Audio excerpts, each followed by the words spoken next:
రాష్ట్రంలో జరుగుతున్న పరిస్థితిని చూస్తుంటే చాలా సిగ్గుపడాల్సిన పరిస్థితి ఉంది. ముఖ్యంగా పెన్షన్ వ్యవస్థల మీద ఎన్డీఏ కూటమిలో ఉన్న Telugu Desam party, BJP party, Janasena party చేస్తున్న కుట్రలు, అవ్వాతాతల్ని ఎలా ఇబ్బంది పెట్టాలి, వాళ్ళ పైచాచికత్వం మొత్తం ఈరోజు ముసలి వాళ్ళ మీద చూపిస్తున్నారు. ప్రతి నెల పొద్దున్నే 5 గంటలకు 6 గంటలకు వెళ్ళి పెన్షన్లు ఇచ్చే పరిస్థితి ఈరోజు మన రాష్ట్రంలో ఉంది. ఏ రాష్ట్రంలో కూడా లేని వ్యవస్థ వాలంటరీ సిస్టమ్ ద్వారా ఈరోజు ప్రతి ఒక్కరికి పొద్దున్నే పెన్షన్ వచ్చే 1వ తేదీ వచ్చిందా పొద్దున్నే పెన్షన్ వాళ్ళ ఇంటికి వచ్చే పరిస్థితి ఉంది. అలాంటి ఈరోజు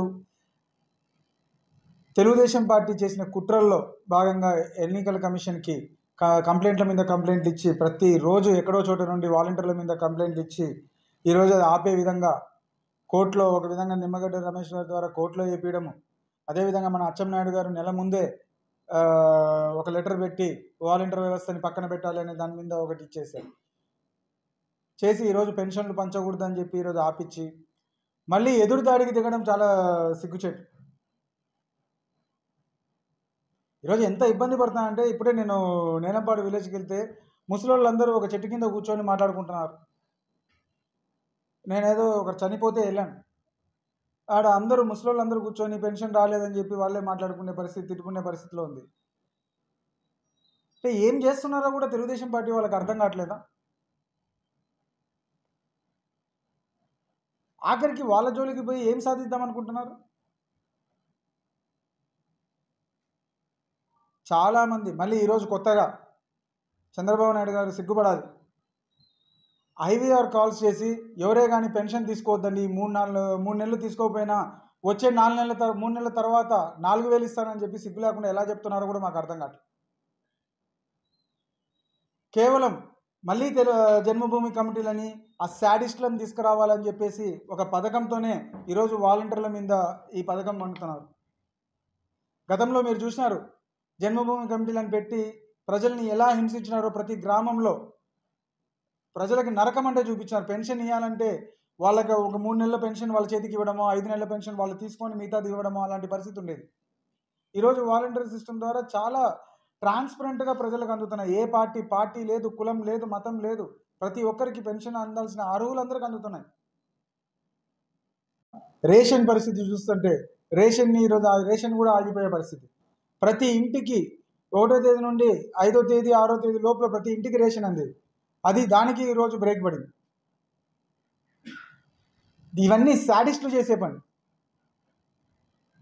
అండ్ ఇంకొకటి, ఒక 3 డేస్ బ్యాక్ పొద్దుటూరులో మన నారా చంద్రబాబు నాయుడు గారు టిప్పర్ డ్రైవర్కి టికెట్ ఇచ్చారని చెప్పి హేళన చేస్తున్నారు. అంటే నాకు అర్థం కావట్లేదు. అంటే తెలుగుదేశం పార్టీ ఒక సంస్కృతి పెట్టుకుంది, అంటే అధికంగా ఎన్ని నేరాలు చేస్తే, ఎన్ని కేసులు పెట్టుకుంటే వాళ్ళకి టికెట్లు ఇస్తాము, వాళ్ళని అందలం ఎక్కిస్తామని. అంటే ఈరోజు మీ పార్టీ తీసుకునే స్టెప్ ఎలాంటిది?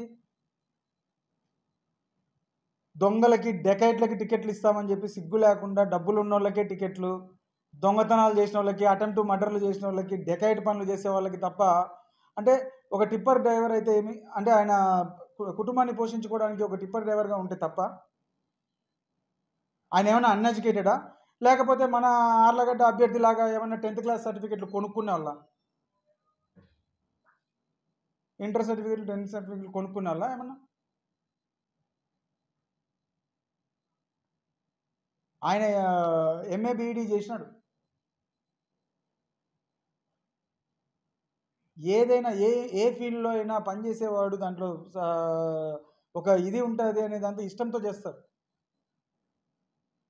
ఈరోజు దాని మీద కూడా కించపరచడం అనేది చాలా దారుణమైన పరిస్థితి. చంద్రబాబు నాయుడు గారు ఆయన మెంటాలిటీ ఎక్కడ దిగజారిపోతున్నారంటే, గతంలో ఎస్సీలుగా పుట్టడం ఒక దౌర్భాగ్యం అన్నాడు, ఈరోజు టిప్పర్ డ్రైవర్కి టికెట్ ఇవ్వడం కూడా ఆయనకు అంత దరిద్రంగా కనపడుతుందా?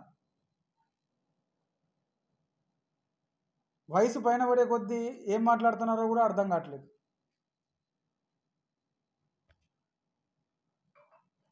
కరెక్ట్గా ఇవన్నీ కూడా ఈరోజు వైఎస్ఆర్సీపీ ఖండిస్తుంది పార్టీ. తప్పకుండా ఈరోజు పెన్షన్ల ద్వారా కానీ ఇవన్నీ కూడా ప్రజలకు అందే విధంగా చూస్తారు.